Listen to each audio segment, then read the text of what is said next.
अर्चना लोहान आपका फिर से अपने चैनल पर स्वागत करती हूँ। जैसे कि हमने लास्ट वीडियो में संज्ञा की परिभाषा, उसके भेद और उदाहरण सारी चीज़ें हमने एक वीडियो में की थी। अब हम करेंगे संज्ञा के जो भाग थे उनको आपस में परिवर्तित करेंगे। जिस तरह से जातिवाचक संज्ञा को हम परिवर्तित करेंगे व्यक्तिवाचक में, और व्यक्तिवाचक संज्ञा अगर आ जाती है तो उसको हम परिवर्तित करेंगे भाववाचक संज्ञा में। तो बने रहिए मेरे साथ।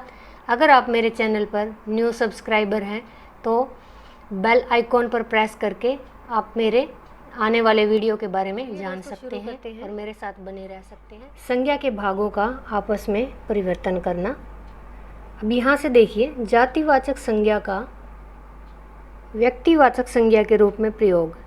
कुछ जातिवाचक शब्दों के अर्थ भी किसी व्यक्ति स्थान के लिए रूढ़ हो जाते हैं। जैसे पंडित जी शब्द जातिवाचक है, परंतु नेहरू जी के लिए ये रूढ़ हो गया है। पंडित जी हमारे देश के पहले प्रधानमंत्री थे। यहाँ यह किसी जाति का नहीं, किसी व्यक्ति का बोध करा रहा है। अन्य उदाहरण इसमें भी देखिए, नेताजी ने इस देश के लिए अपना बलिदान दिया। नेताजी जातिवाचक है, लेकिन यहाँ किसको ये संकेत किसकी तरफ कर रहा है? नेताजी सुभाष चंद्र बोस, यानी भाववाचक को इसने व्यक्तिवाचक में परिवर्तित कर दिया है। महात्मा जी ने हमें आज़ादी दिलाई। महात्मा जी का मतलब यहाँ पे महात्मा गांधी के बारे में कहा गया है। अब भाववाचक संज्ञा का जातिवाचक संज्ञा के रूप में कैसे प्रयोग होता है? भाववाचक संज्ञा शब्दों का प्रयोग एक वचन में होता है, लेकिन जब कभी कुछ भाववाचक संज्ञा शब्द बहुवचन में प्रयुक्त होते हैं तब जातिवाचक बन जाते हैं। जैसे किसी में इतनी बुराइयां हो सकती हैं मैं सोच भी नहीं सकता। ऊंचाई नापनी हो तो पर्वतों की सैर करो। हम सब की प्रार्थनाएं बेकार न जाएंगी, अब तो दूरियां ही नज़दीकियां बन गई हैं। अब जो भाववाचक संज्ञा है उसके शब्दों का एक वचन में प्रयोग हो रहा है, बताया गया था इसमें। लेकिन कुछ भाववाचक संज्ञा शब्दों का बहुवचन में भी प्रयोग होता है। अब जैसे बुराई का बुराइयां हो गया है, यहाँ पे ऊंचाई ऊंचे का ऊंचाई हो गया है, प्रार्थना का प्रार्थनाएं हो गई है, और नज़दीक का नज़दीकियां हो गई है। अब हिंदी के भाववाचक शब्दों में मूल शब्द भी मिलते हैं और यौगिक भी होते हैं। यहाँ पे देखिए, लड़का है, भाववाचक में उसको परिवर्तित किया तो लड़कपन हो गया।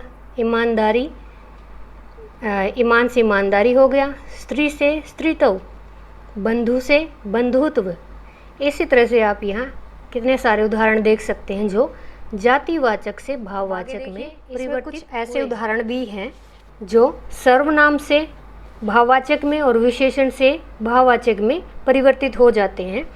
जैसे सर्व है, सर्वस्व में उस भाववाचक में परिवर्तित हो गया। मम है, ममता या ममत्व हो गया है। स्व है तो स्वत्व हो गया है। अहम, अहंकार, निज, निजत्व। ये सारे के सारे सर्वनाम हैं और ये परिवर्तित होकर भाववाचक संज्ञा में चले गए हैं। ऐसे ही विशेषण है, अच्छा, काला, मोटा, तो ये परिवर्तित होकर भाववाचक संज्ञा में गए तो क्या बने? अच्छाई, कालिमा, कालापन, मोटापा, खट्टा, खटास, खट्टापन। इस तरह से ये भी बहुत सारे आपके समक्ष उदाहरण हैं जिनको आप देखकर सीख सकते हैं, और संज्ञा के जो भाग हैं उनको परिवर्तित करना आप सीख सकते हैं। क्योंकि एसटेट और सीटेट में या आपके व्याकरण के जो प्रश्न पत्र आते हैं उनमें ये चीज़ें बार बार दोहराई जाती हैं। तो आपके लिए ये जो उदाहरण है ये करने बहुत ही ज़रूरी हैं और लाभदायक भी हैं। आगे आप देख सकते हैं, इतने सारे यहाँ पे उदाहरण दे रखे हैं। हंसना है हंसी, दौड़ना दौड़, चलना चाल चलन। इस तरह से सबको विशेषणों को यहाँ पे भाववाचक में परिवर्तित कर दिया गया है।